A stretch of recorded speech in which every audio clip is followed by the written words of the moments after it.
Welcome to the Dad Show podcast. How y'all doing? So as you can see, I've got Lincoln here with me today. We're here to tell you that the episodes are going to start being just a little bit different from now on. Instead of releasing it on Monday all at once, we're going to release a little bit of every episode every day. So you'll get to listen to 15, 20 minutes today and so on and so forth for the rest of the week until we're finished up with the episode. So check back every day with us. It's part 1 today. Is that correct, Lincoln? Yes. Thank y'all for listening. Have a great day. You too.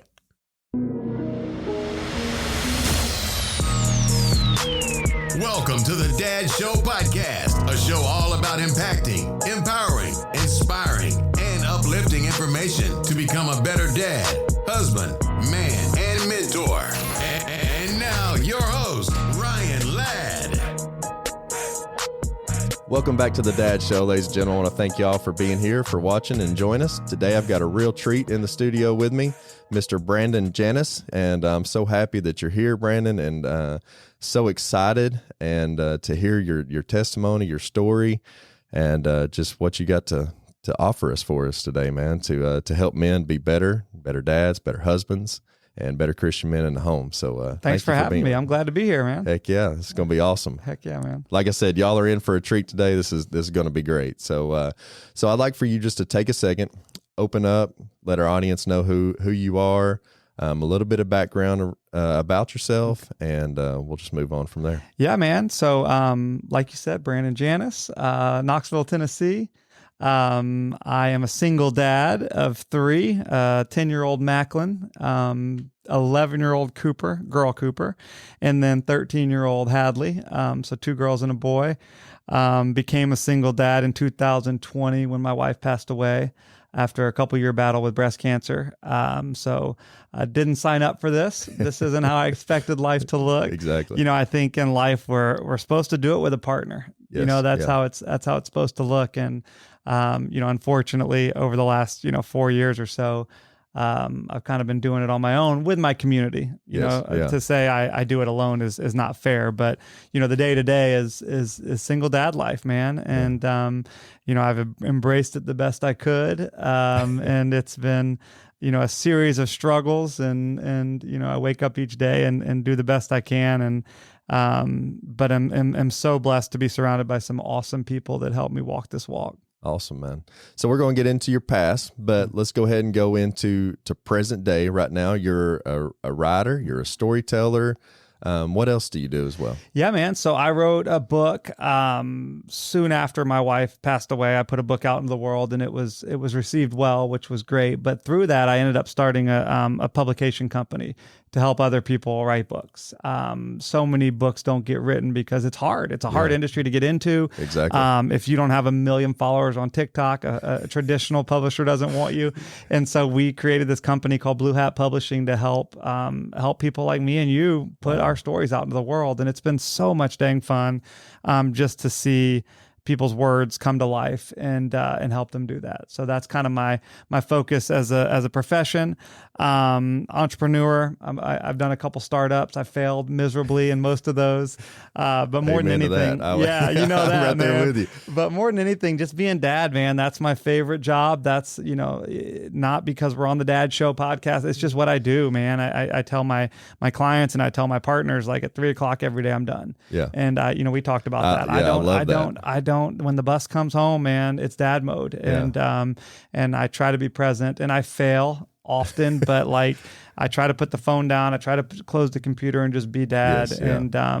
And I think I've done okay at it. You know, there's days that I struggle, but it's funny how respectful people are of that boundary. I don't take calls after 3. Yeah. So people don't call me, right? I don't do, client, interviews or whatever it may be after 3. I mean, of course there's an occasion where it might have to happen, but you set those boundaries and people are pretty respectful of them, especially when there's a reason like being dad. Yes, exactly. And people want boundaries. That's right, man. Like in the world today, everybody runs wild and they think that's what they ought to do. But like my kids, like I have to set boundaries with them because they are more secure. They sleep better. They act better if they have those boundaries. A lot of parents want to try and be friend. They want to try and, not, ruffle the feathers or anything of that nature. But, whenever you put your foot down and you set those boundaries, kids, mine do anyways. They act better they like the more structure and they, all and there's a mutual respect there because, we had Sunday night movie night last night. And electronics are gone. Yeah. So is mine though. Yeah, exactly. Right? I'm not on mine. I'm not, and so I can man, be. That's so good. I'm the adult, so I can be. Yeah. There are some things I can do, but it's just let's just put them down. Let's put them away for 2 hours and let's watch a movie and let's be present. Let's be here. And so again, it's just, walking the walk, it's one thing to say it, but to do it with them, it goes a long way. Yeah. And that means more to them whenever they see that Absolutely. as well. Like you told me to put my phone down. Why do you have yours in your hand? Man. One of our things is at dinner time, there's no devices at the dinner table. Like for sure. No TV on, no devices. Like we're going to sit down and have, I'm a fireman, so I work a 24-hour shift. I'm going a few days a week. So I don't get that time every night to sit down and be with them. And, so that's one thing that I instilled, when the kids, even whenever me and my wife were kind of dating and doing everything, like no devices at the table. I don't want to be that couple that's sitting at the restaurant. Man, we sit down and immediately like we're texting each other or, whatever and not having conversation. Now I get aggravated with my wife because she listens to everybody else's conversation. Than she knows what's going on at every table. Exactly. It's so good because I remember mom, we grew up in a different age where we didn't have the devices, right? Yep. Like when we were kids, but I remember how important that family dinner time was to mom. And I got so annoyed. I always had to be home at this time and do dinner. I was so annoyed at the time, and looking back, it's like, man, that's so important. It's so good. And it does mold you into the person you become. And so to put those practices in place is so important. So good for y'all to do it too, man. So I was at work whenever I first initially messaged you and, trying to get in touch with you, and I was working out. And so whenever you hit me back with that message of, because we were just going to get in contact, do a little 5-10 minute pre-call, and you hit me back and said, I'm spending time with my kids, my family, and we're out doing that stuff. And I was like, man, like that hit me hard because I was like,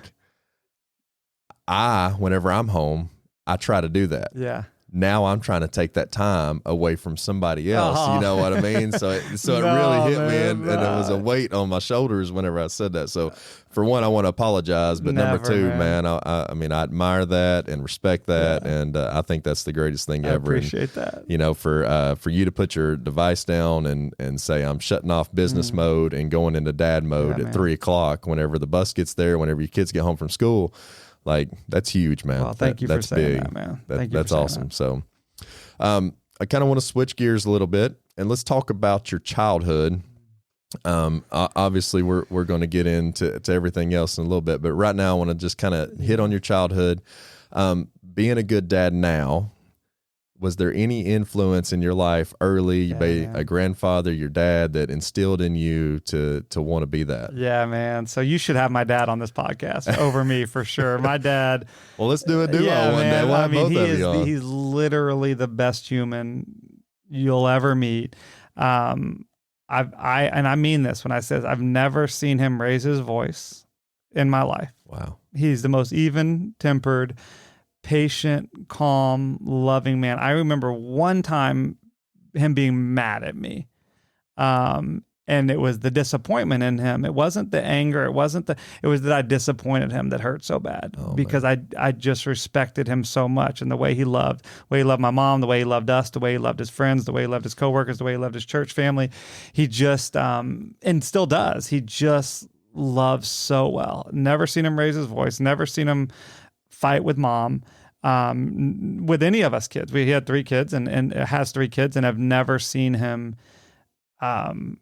get mad, which is crazy. Wow. It's unrealistic, right? I mean, we were great kids, obviously, but because we're on the dad show, you can tell the truth. Right? Yeah, no, I know, but he just, I want to be more like him every single day. So to this grace. day. Oh, dude, so much, and just the patience of, because I mean, kids are hard, man. We are hard, I know I was for sure. And wives can be hard, and husbands can be hard, but just to watch this man walk in so much love and grace, man, it's just been awesome. Turns out his dad was the exact same way. That's what I was about to ask. Yeah, his name's Bapu. He's actually 99, turns 100 on December 27th. Still with us. That is Lives great. over in Oak Ridge. He was the exact same way. So my dad had that model in Bapu. And I always say, I'm dating a girl right now, and I said, you literally got the 5th best Janous, man, because you have Bapu, my dad, my brother, and my son, and then there's me. Wow. You know, just loves so well. And I had never seen Bapu in that place of anger or temper, or he just was calm and even, and people respected him so much for that.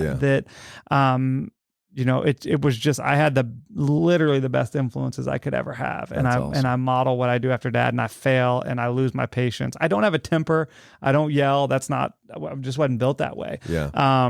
But for sure, man, being a single dad or being not a single dad, patience runs thin, and when they're not listening or they're not moving or they're not doing, what you've asked, it's hard. But I do catch myself sometimes thinking, well, how would dad have reacted in this situation? Yeah, that's awesome. And so I was so blessed. I am so blessed to have a dad who's my best friend to this day, as my model. It's honestly unfair that I had it that good, because I know so many people don't. And, to see people come out of, whether it's an abusive father or it's just a mean father or an alcoholic father, whatever it is, to become great men, I had it easy. Yes. I literally had the best example in the entire world. Yeah. They probably didn't realize it at the time. No, just kind of took it for granted kind of deal. But and you saw, other families that you'd be around and parents that would be fighting right in front of you and all the things. And I was like, man, something different over here. And, they would always say we were the Beaver family, Beaver Cleaver, whatever. Right. And so,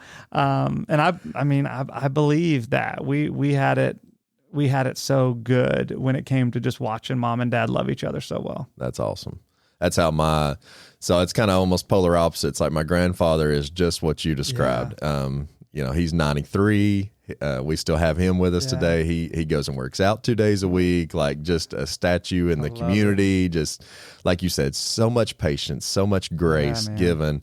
And then my dad, on the other hand, he wasn't abusive by any means, but, would raise his voice and, get mad and get angry. And me and him, for whatever reason, we was, like hot and cold water. Like we just did not mesh well together. And hearing that, like you had both of that aspects in your life. And I find myself today, like I want to be my grandfather. I always say that if I'm half the man that my grandfather is, then I'll be a pretty decent guy. Yeah. But I find myself resorting back to my childhood of, if my son doesn't listen, then I'm going to raise my voice, and then I'm going to raise my voice some more. And, and just finding that middle road between the two to try and bridge the gap. But man, like if I had anything that I want to be like, it's like my grandfather, man. We got to have my dad and your granddad on here, and there's your show right there, man. Well, golly, I asked my grandfather yesterday. Actually, I was like, Papa, because I call him Papa.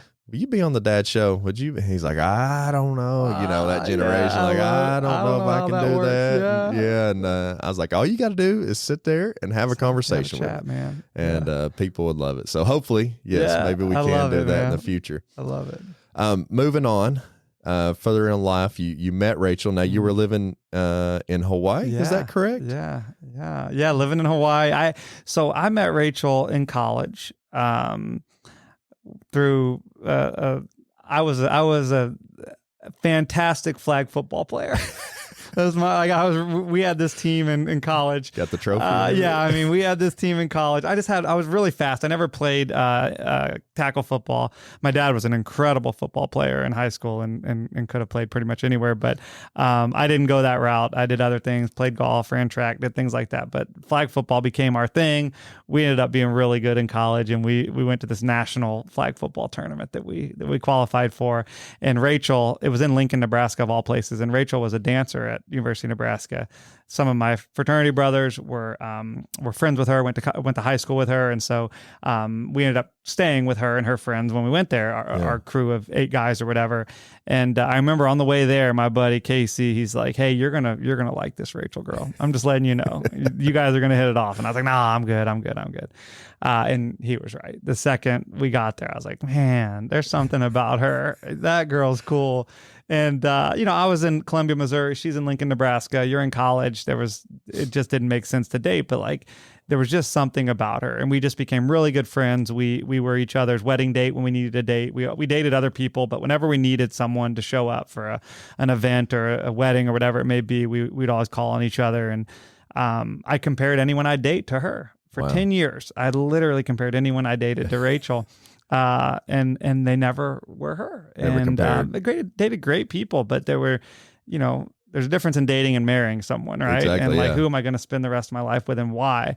And I just compared everyone else. So she was this standard. She was on this pedestal, and we never tried dating. We just were always in different places, but I had this standard, which was great. Moved to Hawaii, and I remember thinking, all right, at this point, I'm 29 years old, and I'm like, I need to shoot my shot with this girl. And so I sent her an email, because that's what you did back in those days. And so I sent her an email, and, I poured my heart out, like, hey, like over the last 10 years, I've had these feelings for you, and I've always thought maybe there was a thing here. And I was wondering if you'd come visit me on your spring break, because she was in nursing school at the time. And I poured my heart out. And I got like a 3-word response, but pretty much just said no. It's like, oh, after this big long thing, it's like no. And we had this whole thing back and forth, but so she says no, and I sit on it for like 24 hours. I'm like, dang, man, that hurt. But I'm like, okay, that's God telling me this door's closed, which is fine. I think she was dating someone at the time. She says she wasn't. I think she was, and I get the last story because, and so she said. Anyway, so it goes for about 24 hours, and I'm trying to think how I'm even going to respond to this just rejection. But also I was like, okay, God, cool. I prayed for this and you gave me closure. And then about 24 hours later, she emails me back and says, actually, I've had a change of heart. I'm going to come. Wow. And, but there's no expectations. We're just going to have a fun few days in Hawaii. And exactly. So I think it was, she got a free trip to Hawaii. I don't think it had anything to do with me. But I got her there, and literally 24 hours in, we're like, we're going to get married. And you just knew. We just knew, man, because you know each other for 10 years. You know so much about them, and so there's no getting comfortable. There's no, like, dude, where are you from, or small talk of that nature. You've done all that. You walked through some things with each other, and so I think it was 3 months later we were engaged, and then 3 months after that we were married. So it's kind of a quick thing, and then moved to Hawaii. She moved to Hawaii. We lived there for a little bit, and then ended up, over here. But it was I call it a 10-year chase, man, but I finally convinced her, because I moved to Hawaii, that she should come, and the rest is history. So it's a fun chase, wasn't it? Yeah, man. Heck yeah. Over 10 years. What took you to Hawaii? Golf. Yeah, I was in the golf world, and I had an opportunity to go run a resort out there. So I was a head golf professional out of a top 100 course out there, which was so dang cool. And so that is awesome. Woke up, one of my best buddies was with me there, so we'd go out there each morning, play 9 holes. We call it the emergency 9, just to make sure everything was good. And then our day would start, and we lived right there on the water, and it was really a cool experience. That's so awesome. It was great, man. for our marriage. I mean, we had our first year out there, just me and her. I mean, there's no family out there. There's no, you have a couple friends, but it was relying on each other, and it was a simple life and super great. We had a great church, great community. But it was she and I, and it was special for us. That's awesome. That's great. Are you from Knoxville? No, man. So actually another weird coincidence. We got married in 2010, March of 2010. On our way to our honeymoon, my grandmother passed away here. Rachel had never been here before, so we spent our honeymoon in Knoxville. Oh, wow. And Rachel fell in love with it. And she just graduated nursing school, couldn't get a job in Hawaii. So we lived there for a year, but she couldn't get a job there. I remember her just calling me one day and saying, we need to leave. We need to get out of here. And we could go anywhere at that point. Yeah. And she said, I think we should go to Knoxville. And so we quit my job and came out here with nothing. And we had some family, my aunts and uncles, my grandfather lived out here. My parents didn't yet. They ended up following us out here after we got here. Then my sister followed us out here. And so everyone but my brother's up in Seattle, followed us here. So it kind of became home for us. Is he going to be moving soon? No, he was at Microsoft for many years, started an energy company out there, and Seattle's home for him. So we can't get him out here. So y'all, you got married very quickly over that course of time. Now, what what time period was it between? Actually, let's back up just a little bit. We actually have a connection that I noticed whenever I was doing a little bit of research for you, which is crazy. So I kind of want to hear this quick story. But my wife and I were in Visalis as well. Way. Yeah. And so I seen your all speech on YouTube at one of their events. And I was like, and I think that was, if I'm not mistaken, that video maybe was from like 2016, 14, 15, 16, somewhere around there. So my daughter was diagnosed in 2015. And so we started kind of transitioning out at that point in time. But I did not know that. I didn't either until I was like, oh my gosh. Like, they were That's wild. Small that world. is. So how did you get into Visalis with? Yeah, man. My buddy that I lived in Hawaii with reached out to me one day and just said, hey, I've got this shake that tastes like cake, you want to lose 10 pounds or whatever it was at the time. And had no interest in building a business. I didn't know anything about network marketing or MLM or whatever you want to call it. Yeah, exactly. But I loved the shake. I needed something healthy to drink or eat after I worked out. And so I started taking it, and then I started telling people about it. And I'm like, oh, you can make money doing this. And so started building the team, and we ended up building a massive organization just through moms and dads. We weren't going after networkers. I didn't know anything about it. I was just like, hey, you guys should try this. It's kind of the same message. And we built this incredible team and created this great community, which then allowed me a space to go train larger, different organizations, different companies on building teams and culture and all that. And so created this other platform for me outside of Visalis to go, share on leadership and culture, team building, all the things that come with building a team. Yeah. That's awesome, which is kind of in the aspect of put you in the position. I don't want to skip too far ahead, but whenever y'all traveled in an RV together, I assume that was setting you up for that portion as well. I want to honor Rachel for sure. So I definitely want to hit on her story. But my question initially was from the time y'all got married to the time she was diagnosed, what was that time period? Do you remember? Yeah. So that was 2010 to 2017. So we had 7 years, three kids, all right. In that time. Actually, no, she got diagnosed in 18. Sorry. She got diagnosed in 18, April of 18. So about 8 years. About 8 years before that. So you had three kids during this time period. How was marriage? How was being a dad prior to the diagnosis? Sure, man. Well, ups and downs, right? She was the love of my life, and I chased her forever, and finally convinced her. And then you have kids, and you start to focus sometimes more on your kids than you do your wife, and you start focusing on work more than you do your wife. And so we definitely had our things pop up, and I thought providing was my number one thing. I had to be the provider. I had to hustle and provide, and I did. I pat myself on the back, man. I worked hard. I worked all the time. We were doing well financially, but it turns out that wasn't what mattered most to Rachel. She couldn't care less. And the thing is, Rachel was the most she did not need things. She did not care for things, right? She just needed love, and she needed family, and she was not superficial at all. She just didn't need things. And I don't know why I thought that I needed to get her all the things and the nicer car and the nicer house and all the stuff. And she called me out on that a few times that I needed to be more present, and that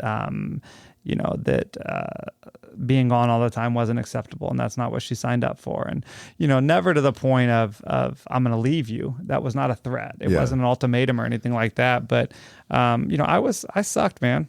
I'll be honest. I just wasn't there. And when I was there, I wasn't there. And found my pleasures elsewhere. I was killing it. I was on the stages. I was doing, I was a hero to so many people, but I was nothing at home, and I got caught in this trap until one day Rachel decided that she wasn't going to have it anymore. And thank you for watching part 1, and come back tomorrow for part 2. Thank you for listening to the Dad Show podcast. Thank you for listening to the Dad Show podcast. Please like, review, and subscribe.